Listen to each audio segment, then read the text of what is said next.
because everybody's trying to time the market. It's almost like I heard something yesterday from somebody who's very successful in investing. And he says, I asked him about this whole AI boom. He says, listen, Jeff, he said, here's the thing. He said, he's 87 years old. He said, I've seen this come and go. He said, I buy the market. I don't buy a specific area. And he said, the other thing is, he said, I'm in for the long haul. If I'm in for it to a couple of years, he said, I can make a mistake and it'll wipe me out. But if I'm into it for 20 years, it makes no difference. He said, right. And statistically, isn't that true? If somebody buys a house today, no matter what the price is, 15, 20 years from now, aren't they going to win? Yeah. I mean, but people still have stuck in their head the Great Recession of '08.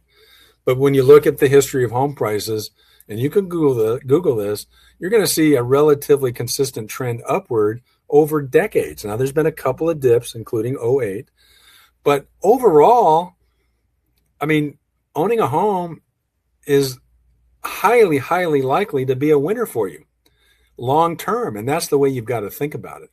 And so, yeah, with this last slide we've got here, what's the biggest mistake we're seeing? Well, we've already touched on it. They're waiting for lower rates. They're not finding out what they can qualify for, and they're not taking the step to get actually a formal pre-approval. So that if they're seriously wanting to buy a house, instead of moping around, waiting around, oh, I just can't do it until rates get better, find out what you can do at the current level of rates and prices and the current conditions that allow you to have the leverage to negotiate concessions that are going to directly benefit you financially. If you got to do that, and the mistake is not taking those steps right now. And then one last thing. I think the other mistake that gets made is not willing. Some of these families who want to buy a home don't want to be a renter anymore, but they're not willing to make some difficult lifestyle choices. Like, what do you mean, Art? Well, I recently told the story on this program just a couple of weeks ago. In fact, it was on Memorial Day. I got a call from a prospective buyer referred to me by an agent.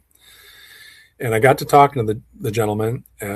He's married with 2 kids, and he talked about, I asked him some questions and found out how much money they make. It was a very big number. I mean, it's well over 6-figure. And he was paying $3,000 a month in rent and wanted to buy a house, but he wanted his mortgage expense, all in principal and interest, taxes, insurance, HOA dues, to be $3,000 a month. Well, I gently told him that's not really realistic, that we could do that, but you better look for a home that's $300,000, and you're not likely to find a single family detached homes with 3 bedrooms. So you have one for you and your wife and your 2 kids. You're going to get a pretty modest house that you probably aren't even going to be willing to live in. And then I pointed out that based on their income level, that they could qualify for almost double that. Wow. And of course, his reaction was, whoa, I don't like that idea. I don't want to just live for my mortgage payment. And I said, well, you got to make some lifestyle choices. I said, do you have a lot of debt, car payments, credit cards? I was expecting him to say, yeah, we got 2 cars and they're each $800 a month. Well, thankfully he has one car. They have one car, $700 a month, one car with a payment, $700 a month. Not a lot of other debt. But then what kind of made me take a step back or kind of go, wow, was when I was talking about lifestyle choices. He said, you mean like we go out to dinner 5 nights a week? What? Yeah. And I said, well, pardon me, but yeah, that you're bringing up something that you need to make some tough decisions about. Understand that's what you like to do. I'm sure it's good. Get the family together. You're out with your family, but 5 times a week, if you do the math at today's restaurant prices, even the modest places, you're probably spending $2,000 a month. And that's if you go to McDonald's. Well, yeah. And so I tried to impress upon this gentleman that those are the kind of things you need to make some tough decisions on. Yeah, lifestyle is great. You want to go out to dinner with your family all the time. You want to take a lot of trips. You want to see the world. That's all great and good. And I don't mean to criticize that. If that's what is going to make you happy in life, so be it. I'm all for it. But understand, where is that going to take you long term? And I know, again, it sounds like an old guy lecturing, but you got to think about your future. And if you spend all of your dollars on lifestyle experience, without taking some of those dollars and putting them to work for you in assets like real estate or financial investments. Because again, remember the objection to saying, oh, your path to wealth is buying a home. Some people say, no, darn it, I can make just as much wealth over time renting. True, you can, if you take the steps to take some of those dollars spent for your lifestyle experiences and put them over here to financially invest in things other than housing. But the data shows every 3 years from the Federal Reserve, most renters, 99% of renters, don't do that. They say they will, and they don't. So that's what I try to impress upon people, and I did with this gentleman, is you need to make those tough lifestyle choices. That's the biggest mistake I see, because there are people out there making a good living, and they're choosing to spend their dollars in these lifestyle experiences that, again, brings you a lot of satisfaction. I'm sure very rewarding to you, but you got to think about what's your life going to be in 20, 30, 40 years.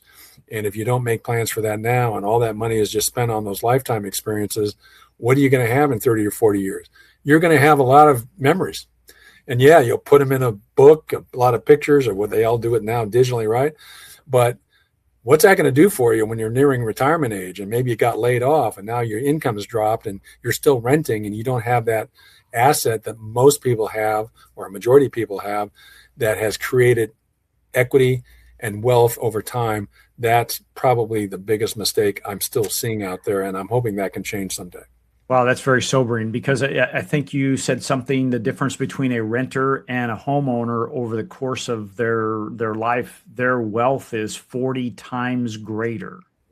Correct. The most recent Fed study in 2022, the one for 25 should be out soon, showed that the average renter had built wealth of $10,000. The average homeowner, $400,000. That's a lot of difference in where you're going to go out to dinner. Yeah, exactly. Yeah, that's a lot of difference. Yeah, exactly.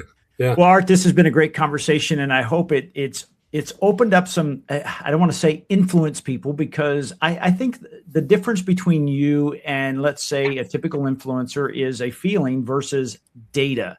And you're really good at sharing data and, quite frankly, 4.5 decades of experience in what you've seen. So it's not a knee-jerk reaction. I just want to say thank you. And if you're looking for help, Art's going to share that with you. But in the meantime, Art, thank you so much. Great conversation. All right. Thank you, Jeff.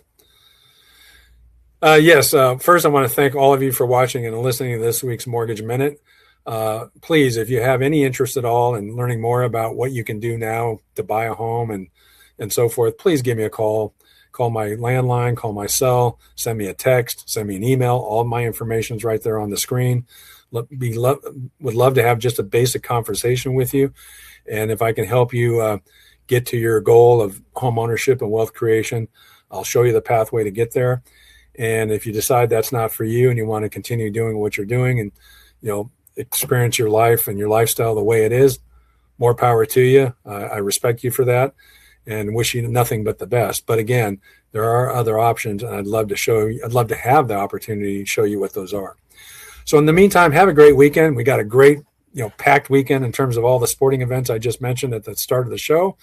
And so please enjoy that, or whatever else you're going to do this weekend. It's summertime, so go to the beach, go to the park. Otherwise, just enjoy the weekend. And we'll see you again next week on the next edition of the Mortgage Minute. Again, Art Alvarez at Mortgage Works, where we have the answers and they're on the house. So long. Take care.